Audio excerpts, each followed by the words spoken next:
Hello, MTSS coordinators. So this is my second video that is dealing with Screencast-O-Matic and what that could potentially look like in our COVID-19 learning environment, teaching environment. In the first video, I talked about directionality, and so what I did was I just made a quick Google slide presentation that could be used. You can develop these or you can use the resources that you have. What I would do, this is Screencast that's just recording my screen at the current moment. So it's super easy to do. Once you hit record, you can use what's on your keyboard to run through. For instance, if I was doing a lesson on directionality, the I do portion of it, obviously this is super simple. I didn't add anything, but I could embed a video in my Google slide that this would also record. So this could be the I do portion of it, whatever that is going to look like for whatever lesson that you're showing.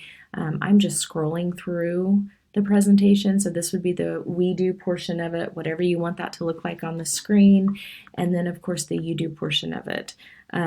This would be up to you to develop whatever it is that you want that to look like so that you could communicate that with parents.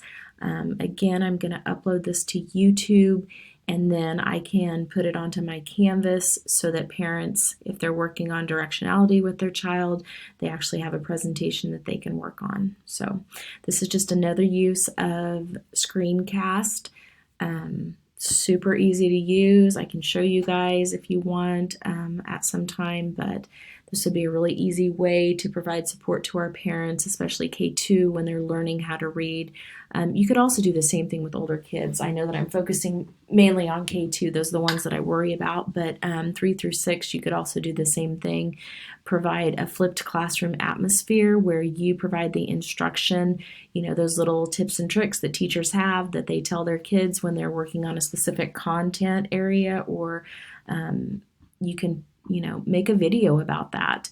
And what that would look like is that the child would have the expectation of, you know, they're to watch the video, and then you would provide the resources of whatever activity that they needed to do. If we would happen to go to a hybrid situation, I could foresee this being used as, you know, giving it a little extra boost on those content areas that you're focusing on. If they go back and they have questions, they can watch the video, and then when they come back to you on Monday, Tuesday, or Thursday, Friday, whichever one that they're scheduled to come back and be with you, they can ask you questions at that time. So my son actually used this. Of course, this was in a high school setting, but it can be used just about in any setting. This was how content was delivered to him. They actually went ahead and some of the big concepts, the kiddos were introduced those big concepts, and then they had to formulate their opinion of whatever it was. And then when they were in class the next day, that was when the teacher actually focused on some project-based activities, and it worked really, really well for him. And I can foresee it working really well for our kiddos too. So if you have any questions, let me know. But this is another way that we can provide a resource to parents and to kids. Thanks.